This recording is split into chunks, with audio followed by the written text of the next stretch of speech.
Peço que os irmãos abram a Bíblia de vocês em Mateus capítulo 6, versículo 5 até o versículo 13. O Evangelho segundo escreveu Mateus, capítulo 6, versículo 5 até o versículo 13.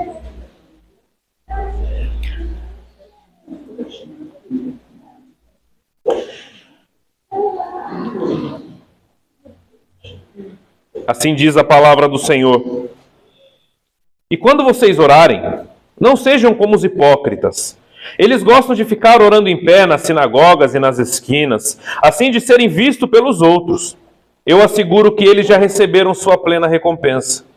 Mas quando você orar, vá para o seu quarto, feche a porta e ore ao seu pai que está em secreto. Então o seu pai que vem em secreto o recompensará. E quando vocês orarem, não fiquem sempre repetindo a mesma coisa como fazem os pagãos. Eles pensam que por muito falarem serão ouvidos. Não sejam iguais a eles, porque o Pai de vocês sabe o que vocês precisam antes mesmo de o pedirem. Vocês orem assim: Pai nosso que estás nos céus, santificado seja o teu nome. Venha o teu reino, seja feita a tua vontade, assim na terra como no céu. Dá-nos hoje o pão nosso de cada dia. Perdoa as nossas dívidas, assim como perdoamos os nossos devedores.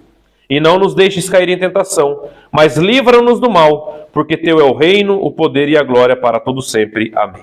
Vamos orar? Senhor, meu Deus, nós agradecemos ao Senhor por este culto, Senhor. Te agradecemos pelos louvores, te agradecemos por tudo que nós já entoamos em teu nome. Te agradecemos porque o Senhor se faz presente em nosso meio. Nesse momento eu peço que o Senhor esteja firmando o nosso coração e a nossa mente atentos, Pai, para o que o Senhor vai falar. Que o Senhor me use mais uma vez, Pai, apenas como um simples pregador do Evangelho, uma simples ferramenta. Eu não tenho nada de especial para oferecer para ninguém, eu não transformo a vida de ninguém. Mas o Teu Santo Espírito faz isso através dos pregadores, então que o Senhor me use essa noite. Essa oração que eu faço em nome de Jesus. Amém. Talvez essa é a oração mais famosa do mundo. Vocês sabiam disso? Obrigado, Pedro. Certamente essa oração é a oração mais famosa do mundo. Em todas as línguas, se os irmãos já viram alguns documentários ou procuram saber como é Jerusalém nos dias de hoje, lá em Jerusalém existe um mural, um muro grande, onde essa oração ela está sendo feita por mais de 15 idiomas diferentes, ou seja, praticamente no mundo todo mundo conhece a oração do Pai Nosso. Talvez, eu não sei se você já cresceu em lar evangélico ou não. Se você cresceu em lar evangélico, talvez essa oração para você não foi tão repetida como, por exemplo, para mim, que cresci em lar católico. Mas essa oração ela é bíblica e ela tem muito a nos ensinar, e por isso que nós vamos hoje entender sobre a importância da oração. Se você frequenta a igreja há muito tempo ou há pouco tempo, não importa, mas você sabe que oração é uma das principais coisas que eu e você temos que fazer para ter intimidade com Deus. Não se tem intimidade com Deus através da internet e de alguma forma ouvindo vídeos rápidos achando que aquilo é a palavra de Deus simplesmente para você. Intimidade com Deus se consegue ou chegamos até ter intimidade com Deus através de leitura da Bíblia, oração, leitura da Bíblia e oração todos os dias, porque esse é o nosso alimento espiritual. Mas nós vamos hoje tirar algumas lições sobre essa oração que é tão repetida várias vezes, mas poucas vezes nós paramos para ver o sentido dela e o que ela tem a nos ensinar. Sabemos que a oração ela não muda a Deus. A oração nos ensina a cada dia mais sermos dependentes do próprio Deus. Você não muda os planos de Deus quando você ora, mas nós aprendemos que apenas Ele pode fazer por nós aquilo que ninguém mais pode. A Bíblia também nos ensina que existe um motivo para as nossas orações não serem atendidas. E isso está lá em Tiago, e ele diz o seguinte: quando vocês pedem, vocês não recebem, pois pedem por motivos errados, para gastarem seus próprios prazeres. Ou seja, o motivo de Deus não atender às nossas orações é quando nós pedimos por motivos egoístas, pensando apenas em nós e em nós. Esse é um dos motivos a qual a sua oração muitas vezes não é ouvida segundo a palavra de Deus. Mas então nós chegamos nesse texto tão famoso e, como eu disse, a oração mais conhecida no mundo todo. E eu peço que os irmãos acompanhem comigo no versículo 5 e versículo 6. Diz assim: E quando vocês orarem, não sejam como os hipócritas. Eles gostam de ficar orando em pé nas sinagogas e nas esquinas, a fim de serem vistos pelos outros. Eu asseguro que eles já receberam sua plena recompensa. Mas quando você orar, vá para o seu quarto, feche a porta e ore ao seu pai que é em secreto. Então o seu pai que vê em secreto o recompensará. Jesus aqui ele já estava falando, se os irmãos já leram Mateus capítulo 5 em diante, aqui nós estamos no famoso Sermão do Monte. O Sermão do Monte ele é praticamente a base do cristianismo. É o maior sermão que Jesus pregou nessa terra, foi o Sermão do Monte. Então, se você tem a curiosidade, chegue na sua casa e comece a ler Mateus capítulo 5 em diante, onde Jesus está ensinando no monte. Aquele sermão ele fundamenta muito da nossa fé e do cristianismo que nós seguimos. Mas, voltando ao assunto sobre oração, além de sabermos que não devemos pedir para os nossos próprios prazeres, porque dessa forma nós não seremos atendidos, Jesus também nos orientou como não devemos orar. Jesus ele diz o seguinte: olha, não sejam como os hipócritas. Hipócrita é uma palavra que tem o significado de ator. Ser hipócrita é ser um ator. O que é um ator de cinema, um ator de filmes, de novela, enfim? Ele está interpretando um personagem que ele não é na vida real. E isso, o sentido da palavra hipocrisia é ator. Então Jesus diz, olha, não sejam como os hipócritas, que na verdade eles oram nas esquinas e eles oram em público para serem vistos pelos outros. Eles têm uma oração eloquente, eles têm uma oração bonita, eles se portam de uma forma muito piedosa perante as pessoas, mas eles fazem questão de orar em público, para quê? Para serem vistos pelas pessoas. E segundo Jesus, isso é hipocrisia. Mais do que palavras eloquentes e bonitas, Jesus ele cita a intenção com a qual nós oramos. Jesus disse isso porque haviam mestres da lei, fariseus naqueles tempos, em que eles costumavam orar em pé nas esquinas e na frente das sinagogas. Era uma prática deles porque daquela forma eles mostrariam para as pessoas o quão eles eram espirituais. Era uma prática bem comum, eles oravam em pé nas esquinas e alto, para que todos olhassem e vissem, olha, ali tem um fariseu em oração, ali tem um homem de piedade, ali tem um homem crente orando. Porque o prêmio deles era ser aplaudido pelas pessoas. Portanto, se em algum momento for a nossa intenção ser visto pelas pessoas, a sua oração não vai passar do teto.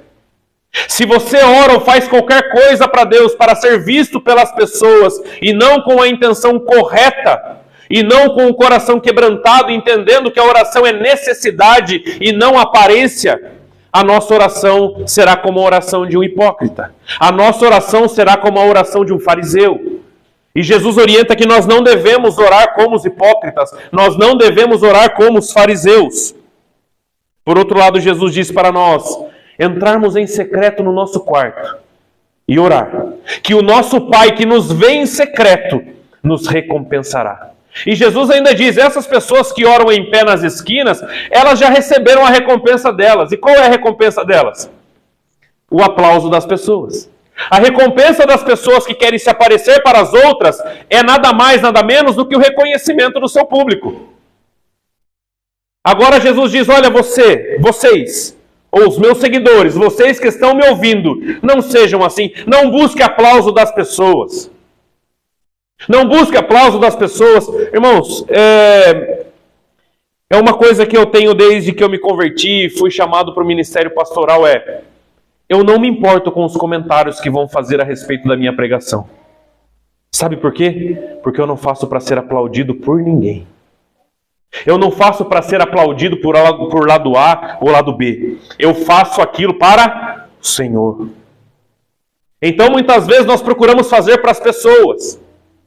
Nós procuramos mostrar para as pessoas as nossas obras de piedade, para todo mundo ver como nós somos crentes, não é?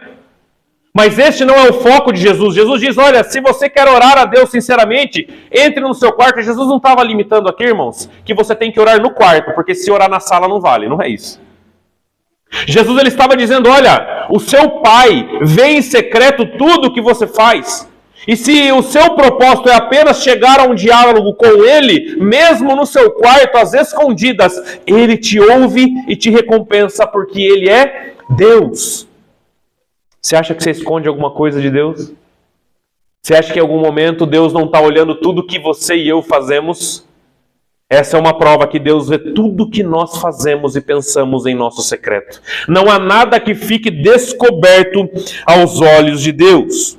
Portanto, se a nossa recompensa, nós esperamos a recompensa do Pai, não importa se você vai orar no seu quarto, na sala, na cozinha, no banheiro, mas uma coisa é, você não vai fazer isso buscando aplauso dos outros. Entenda que cristianismo e hipocrisia não se misturam na mesma frase. Cristianismo e hipocrisia não podem estar juntos, porque o próprio Cristo combateu isso várias e várias vezes. Versículo 7, versículo 8. Acompanhe comigo. Ele diz assim: e quando vocês orarem, não fiquem sempre repetindo as mesmas coisas como fazem os pagãos. Eles pensam que por muito falarem serão ouvidos. Não sejam iguais a eles, porque o seu Pai sabe o que vocês precisam, mesmo antes de vocês pedirem. Jesus ele ensina então que a oração ela não deve ser feita para os nossos próprios prazeres, Tiago diz. Depois Jesus diz que não tem que ser feito para as pessoas verem, mas mesmo em secreto o Pai que estás no céu recompensa. E agora Jesus diz que a oração não é um mantra. A oração não é uma reza. A oração não é algo que tem que ficar sendo repetido todas as vezes, como se por muito falarem vocês serão atendidos. Alguma vez você já orou para Deus e pediu tanto tal coisa, tanto, porque você achava que se você pedisse mais um pouquinho você ia conseguir? Alguma vez você já passou por isso? Jesus ele diz, não fiquem repetindo sempre a mesma coisa como fazem os pagãos. Jesus não apenas repreendeu que os cristãos não devem ficar repetindo a mesma coisa, mas eles dizem que quem faz tal coisa são pagãos. Adoradores de deuses estrangeiros ou deuses falsos. São eles que ficam repetindo sempre a mesma coisa, aquela coisa cansativa, um mantra. Importante frisarmos que não estamos falando aqui de sermos muitas vezes insistentes na oração, pela cura da irmã Lilian, pela cura dos irmãos enfermos. Nós temos que orar a Deus insistindo nisso. O que Jesus está repreendendo aqui é aquela oração mecânica que você repete 10 e 15 vezes, como se você repetisse várias e várias vezes e isso tivesse algum efeito na sua vida. Porque isso é coisa de pagão. Coisa de pagão. Os mesmos hipócritas que oravam em pé nas sinagogas usavam palavras bonitas e frases de efeitos para impressionarem as pessoas, repetindo as mesmas coisas. O foco é impressionar. O foco é apenas impressionar. As pessoas podem até se impressionar com a quantidade de oração. As pessoas podem até se impressionarem com a sua eloquência. As pessoas podem até se impressionar com a sua disposição para orar. Mas se isso não vier de dentro, você apenas fez para as pessoas. Jesus mostra que oração é uma sincera base e um sincero diálogo com Deus. Oração não é uma reza mecânica, é diálogo sincero com Deus. Sinceridade. A primeira coisa que deve haver na oração é sinceridade. Não adianta você mentir na oração, porque Deus sabe. Não adianta você esconder coisas na sua oração, porque Deus sabe. Não adianta você tentar se fazer de alguém que você não é, porque Deus sabe quem você é. Ou seja, a oração deve ser sincera. Deve ser sincera.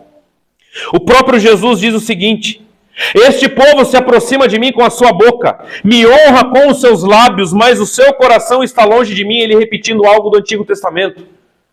Não adianta nós ficarmos com os nossos lábios louvando a Deus e repetindo orações e orações e orações vazias, se o nosso coração sempre está lá fora. Eu falei isso também em São Roque na sexta-feira no congresso. Não adianta nós com a nossa boca acharmos que nós vamos impressionar a Deus. Nós achamos que nós vamos impressionar Jesus com as nossas palavras eloquentes, se o nosso coração não está voltado para Ele. Porque a primeira coisa que Jesus que Ele vê quando Ele olha para você, é o seu coração e não as palavras que saem da sua boca simplesmente. Que possamos orar com sinceridade, de coração, porque Deus sabe o que tem dentro de nós. Agora nós entramos na famosa oração do Pai Nosso, versículo 9 ao 13, vamos ler comigo. Vocês orem assim: Pai nosso que estás no céu, santificado seja o teu nome, venha o teu reino, seja feita a tua vontade, assim na terra como no céu. Dá-nos hoje o pão nosso de cada dia, perdoa as nossas dívidas assim como perdoamos os nossos devedores. E não nos deixes cair em tentação, mas livra-nos do mal, porque teu é o reino, o poder e a glória para todo sempre. Amém. Então Jesus ele deixa um modelo de oração. Reparem que essa oração, mesmo a oração do Pai Nosso, não é para ficar sendo repetida, porque é o que Jesus estava repreendendo no versículo anterior. Então não havia sentido Jesus repreender a repetição no versículo 12, e no versículo 8 e no 9 ele dizer, olha, repitam isso. Então mesmo a oração do Pai Nosso, ela não está aqui para ser cumprida como uma cartilha, ela está aqui para nos mostrar questões básicas e fundamentais para a nossa oração. Essa oração visa nos ensinar a orar e não ficar repetindo como fazem os pagãos. Jesus estava repreendendo exatamente isso. Primeiro ponto que nós temos que analisar no versículo 9. Jesus diz assim, vocês orem assim, Pai nosso que estás nos céus, santificado seja o teu nome.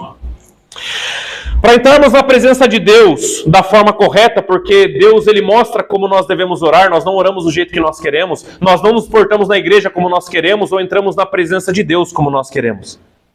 Então Deus ele nos mostra como nós devemos entrar em oração à presença dele, diz, vocês orem assim, Pai nosso que estás no céu, santificado seja o teu nome. A primeira coisa que nós temos que lembrar quando nós orarmos a Deus é com quem você está falando. Você não está falando com um amigo de escola, você não está falando com um amigo da faculdade, do trabalho ou com alguém dentro da sua casa. Você está falando com Deus dos céus. E santo é o teu nome. A primeira coisa na sua oração, reconheça com quem você está falando, perante quem você está. Pai nosso que estás, o Senhor está lá. O Senhor é dono dos céus, o Senhor é sublime. Mora no mais alto e sublime trono, senta no mais alto e sublime trono. Eu não. Eu sou miserável, estou aqui na terra. Então, Senhor, o Senhor está nos céus e santo é o teu nome. Portanto, quando você entrar na presença de Deus, isso já dará humildade na sua oração. Vocês lembram a oração do fariseu e do publicano? Jesus diz que ambos subiram para orar no templo. O publicano, ele estava ali todo quebrantado e reconhecendo a sua miséria e nem ousava olhar para o céu e batia em seu peito e dizia, Senhor, tem misericórdia de mim.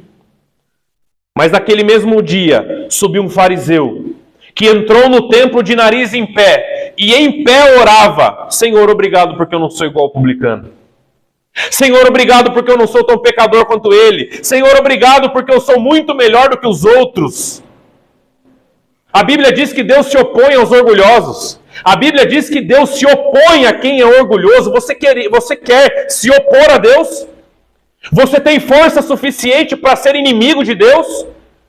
Porque a Bíblia diz que Deus se opõe aos orgulhosos e ele diz que o orgulho precede a queda. A primeira coisa que nós temos que fazer quando entrarmos em oração é em humildade reconhecer que nós estamos orando daqui para alguém que está lá nos céus e que santo é o nome dele. Não estamos falando com qualquer um. Este é um princípio que nós jamais temos que esquecer nas nossas orações. Versículo 10, ele continua e diz assim: venha o teu reino, seja feita a tua vontade, assim na terra como no céu. Vamos lá?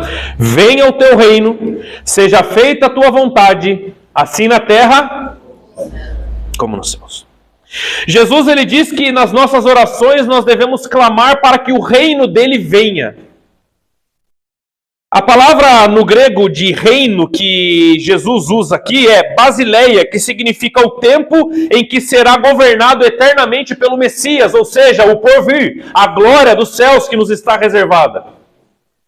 Então Jesus diz que nós temos nas nossas orações que clamar para que o reino dele venha, para que todas as coisas sejam consumadas, para que o Filho de Deus volte, para que o Messias volte. Qual foi a última vez que nas suas orações você pediu, Senhor, volta logo? Qual foi a última vez que você pediu, Senhor, volta logo? Volta logo, porque eu estarei com o Senhor e não existe nada mais sublime e maravilhoso do que estar com o Senhor. Venha o teu reino. Venha o teu reino. Se alguém te desse um contrato hoje, para Jesus voltar nesse exato momento ou não, você assinaria? Você assinaria ou você esperaria comprar aquele carro que você tanto espera? Você assinaria ou você esperaria arrumar aquele emprego que você tanto quis? Você assinaria ou você esperaria cumprir os seus propósitos pessoais aqui? Porque se você esperar, se você tem a disposição para esperar, quer dizer que essas coisas estão acima do reino de Deus na sua vida. Venha o teu reino. Na sua oração, peça, Senhor, volta. Senhor, eu não vejo o dia em que eu estarei, não vejo a hora de chegar o dia em que eu estarei junto do Senhor, entrando nos portões celestiais. No momento mais glorioso da existência de alguém. Venha o teu reino. E ele diz depois, seja feita a tua, assim na terra como no céu. Jesus ele diz que além de nós orarmos pedindo para que o reino dele venha e se estabeleça, nós também temos que entender que a vontade dele é boa, perfeita e agradável. Entender que a vontade de Deus é extremamente importante para que sejamos maduros na fé. Qual foi a última vez que nas suas orações você pediu o que você queria, mas disse, Senhor, se não é nada disso que o Senhor tem para mim, então que seja feita a tua vontade, não a minha. Se não é nada disso que o Senhor tem para mim, então pouco importa o que eu quero ou o que eu deixo de querer, faça a tua vontade, assim na terra como no céu. Porque nós vemos um grande número de pessoas cristãs no Brasil e no mundo, que a primeira coisa que não sai como elas esperavam, a primeira coisa é se revoltar contra Deus. Como se Deus existisse para fazer as suas vontades e a minha. Deus não existe para fazer o que você quer. Deus não existe como um mordomo que busca aquilo para você, busca aquilo outro para você. Você é servo dele, não ele é o seu servo. Então nas suas orações reconheça, Senhor, eu tenho as minhas vontades e não tem nada de errado eu ter minhas vontades. Porém eu entendo que a sua vontade é boa, perfeita e agradável e que ela se estabeleça na minha vida. Como no céu funciona, na terra também. Que seja feita a tua vontade. A tua vontade. Se nós entendermos isso, isso mostrará o nível de fé que nós temos nele. Isso mostrará o nível de confiança. Quantas vezes você já tentou entregar algo para o Senhor, mas você ficou ali, Senhor, pode pegar, mas eu não solto o lado de cá, porque você tem apego a tudo que é seu. Você acha que você tem o controle da situação todos os dias. Você acha que você tem o controle da sua vida. Você acha que você tem o controle da sua história, e não é assim. Entender que seja feita a vontade dele, não a sua, é dizer, Senhor, eu não sei, eu não tenho a mínima ideia do que eu estou fazendo. E eu preciso que o Senhor tome as rédeas da situação da minha vida. Porque se eu continuar no volante, eu levarei a minha vida para o buraco. É reconhecer que Ele guia a nossa vida da melhor forma que nós jamais conseguiríamos guiar. Não queira estar no controle de tudo. Que seja feita a sua vontade, assim na terra como no céu. Reconheça isso em suas orações. Versículo 11, ele continua. Dá-nos hoje o nosso pão de cada dia. Dá-nos hoje o nosso pão de cada dia. Você reconhece a Deus nas suas orações por tudo que Ele te dá? Você agradece, Senhor, obrigado porque eu tenho um emprego. Ou se eu não tenho, Senhor, me abençoe para que eu consiga. Senhor, obrigado porque eu consegui determinados bens, obrigado porque eu consegui tais coisas, obrigado pela minha saúde, obrigado pelo arroz e feijão que eu tenho na minha panela. Você reconhece isso? Você reconhece que tudo que você tem é dele, não existe nada que você tem que não seja dele. Nós temos o enorme engano de achar que o que nós temos é nosso. Não é assim? Nós temos um engano tremendo de achar que o que nós temos é nosso. Mas é tudo dele. E nas nossas orações nós jamais podemos esquecer que o Senhor me dá o pão de cada dia. O Senhor supre as minhas necessidades. Por que Ele cita pão? Pão é o alimento mais básico para a vida de alguém. E até no mais básico é Ele que te dá, não é você que consegue. Dá-nos hoje o pão nosso de cada dia. Falta de gratidão é arrogância. Falta de gratidão a Deus é uma arrogância. Dá-nos hoje o pão nosso de cada dia. Você tem sido grato a Deus? Irmãos, infelizmente, grande parte das pessoas acham que gratidão e amor é apenas palavras e sentimentos. Muitas pessoas acham que eu posso ser grato a Deus apenas falando. Que apenas um sentimento de gratidão, nem amor e nem gratidão são sentimentos, são atitudes. São atitudes que nós devemos ter na nossa vida, reconhecendo que Ele nos dá o que nós temos, portanto eu preciso agir de uma forma grata ao meu Deus. Alguma vez você já viu alguém dizendo que ama alguém, mas essa pessoa não traduz o amor dela para atitudes? Você acha realmente que ela ama alguém? Senhor, eu te amo tanto, Senhor, mas a minha vida não traduz o amor que eu digo que eu tenho por Ele. Amor e gratidão não são sentimentos, são atitudes. Creio que se nós fizermos uma pesquisa aí fora, 99% das pessoas dirão que são gratos a Deus por tudo que eles têm. Vocês concordam comigo? Se a gente pegar, eu dou uma prancheta para cada um, vocês vão nas ruas, entrevistam as pessoas e perguntam se você é grato a Deus por tudo que você tem, você reconhece que é Ele que te dá? Eu garanto que 99% das pessoas, se não 100, dirão: Senhor, eu acredito que é Deus que me dá e eu sou grato a Ele. Porém, eu creio que nem metade dessas pessoas praticam a gratidão que elas dizem ter. Quais situações nós podemos agradecer a Deus com a nossa vida? Em quais situações nós podemos ser gratos a Deus com as nossas atitudes? Eu sei que é Ele que me dá todas as coisas, então eu preciso retribuir. Não retribuir de uma forma, uma troca. Deus não faz barganha com você e comigo. Mas como eu posso dizer, Senhor, eu sou grato ao Senhor e eu estou agindo com gratidão? Num assunto muito sensível que é chamado dízimo.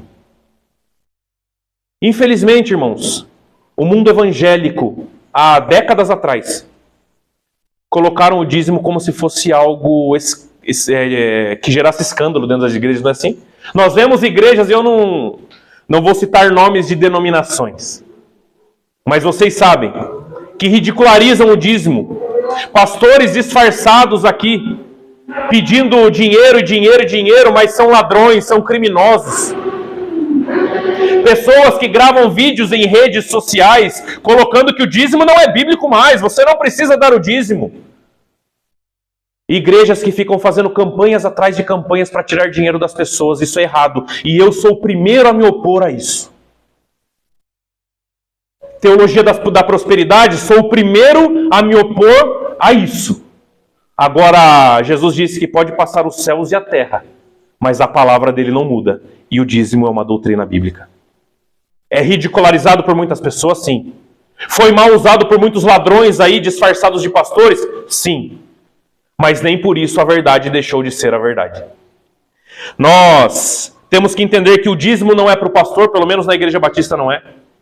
Não é para o pastor, não é para a igreja. O dízimo ele é para Deus, para que você, através do seu dízimo, você agradeça a Deus pelo pão que Ele coloca na sua mesa todos os dias. Gratidão transformada em ação. A Bíblia diz em Tiago que a fé sem obras é morto. Se eu não consigo traduzir em atitudes aquilo que eu digo com a minha boca, alguma coisa está errada dentro de mim. Se eu não consigo traduzir em ações aquilo que eu digo, como eu disse, se nós pegarmos 99% das pessoas aí fora, eles dirão de boca cheia: eu sou grato a Deus por tudo que eu tenho. Mas como nós conseguimos ver essa gratidão? Então, Paulo diz em 2 Coríntios assim, que Deus ama aquele que dá com alegria. Deus, ele reconhece aqueles que demonstram sua gratidão com alegria. Poxa vida, não é cumprir uma norma, não é cumprir algo mensalmente para dizer que eu cumpri. Não, Senhor, eu estou dando com alegria porque eu reconheço que se não fosse o Senhor eu não tenho nada. É a alegria de estar aqui contribuindo porque o Senhor me dá todas as coisas. Nos estudos que nós fazemos na EBD, eu comentei na primeira carta aos Coríntios, Paulo praticamente em todas as suas cartas ele cita a questão da contribuição. E ele ainda passava em algumas igrejas para recolher as contribuições, para levar para a igreja de Jerusalém, onde seriam distribuídos os recursos. Só que infelizmente nos nossos dias isso virou um tabu. Que não deve ser, porque o reino de Deus ele funciona com os recursos que nós aqui colocamos. Pessoas, missionários são sustentados ao redor do mundo com recursos. Igrejas são sustentadas com recursos. Deus não precisa do seu dinheiro, isso é uma verdade. Mas ele mesmo diz, a minha casa precisa. Porque se a igreja não pagar a conta de água e luz, a CPFL não vai falar, igreja. Ah, igreja, não tem problema não. É igreja, deixa vencer 3, 4. É assim, cadê as tesoureiras? É assim? O que acontece se a gente não paga? Corta. Então que nós possamos entender que gratidão, ela deve ser traduzida em ações e não apenas em palavras. Dá-nos o pão nosso de cada dia.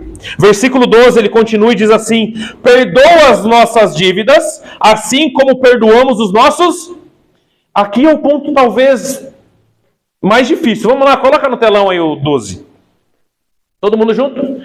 Perdoa as nossas ofensas, como também temos perdoado aqueles que nos... Você tem perdoado aqueles que te ofendem? Volta lá. Repare que existe uma condição.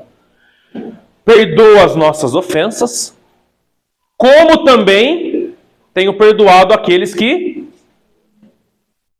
Mas e se eu não perdoo os que me ofendem? O que acontece? O de cima não acontece. Se eu não perdoo o meu próximo, eu não sou perdoado por Deus. Se eu não tenho um coração quebrantado a ponto de perdoar o meu próximo, eu não sou perdoado por Deus. Repara como o Pai Nosso nos ensina tantas coisas importantes. Perdoa as nossas ofensas. Você tem perdoado aqueles que ofenderam você? Ou você tem guardado mágoa há anos aí dentro do seu coração? Ou você tem guardado rancor há anos dentro do seu coração? Será que é assim que nós nos portamos nas nossas orações? Vocês concordam que se nós não perdoamos e pedimos perdão, nós somos como os hipócritas do começo do texto? Se nós pedimos perdão, mas nós não liberamos o perdão, nós somos hipócritas, porque nós pedimos algo que nós não praticamos, nós não colocamos como exemplo. Cristianismo não tem a ver com palavras maravilhosas e igrejas lotadas, não. Cristianismo tem a ver com você colocar a sua vida como exemplo, como sacrifício vivo, santo e agradável a Deus. Isso é viver para Deus, isso é viver para Cristo. Mais do que vir à igreja, mais do que ser membro de uma igreja, mais do que colocar uma Bíblia embaixo do braço, é você viver para Deus. Se colocar como exemplo na sua caminhada. Se colocar como exemplo, para que então você possa encher a boca na sua oração: Senhor, me perdoa, porque eu perdoei o meu próximo. Senhor, me perdoa, porque eu também tive essa atitude, Senhor.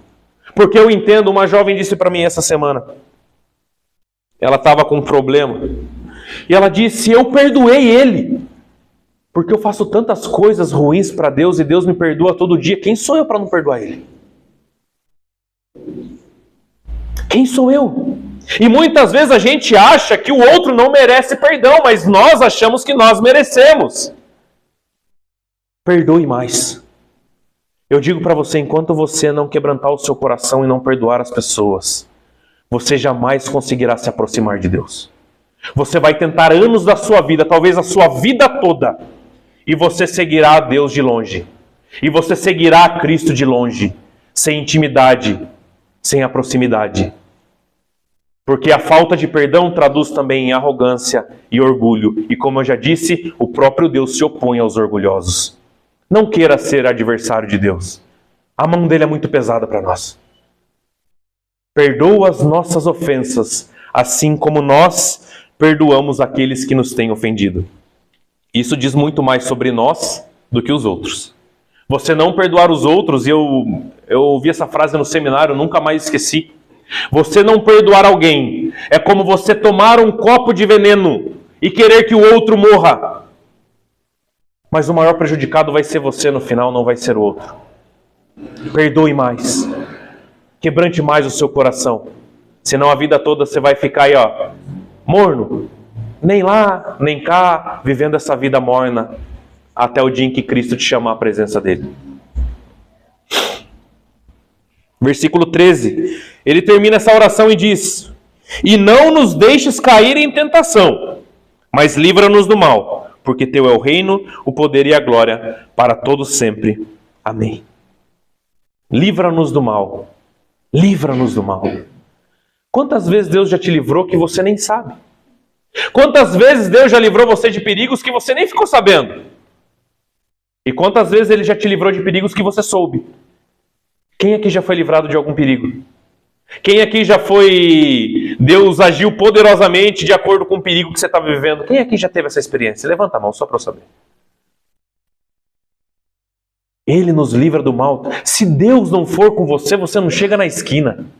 Se Deus não for com você, você não dá 2 passos. É Ele que nos livra do mal. É Ele que protege o seu povo. Ele é fiel. Que nós possamos reconhecer isso. Portanto, não existe outra maneira de termos comunhão com Deus se não for por meio da oração e da leitura da palavra.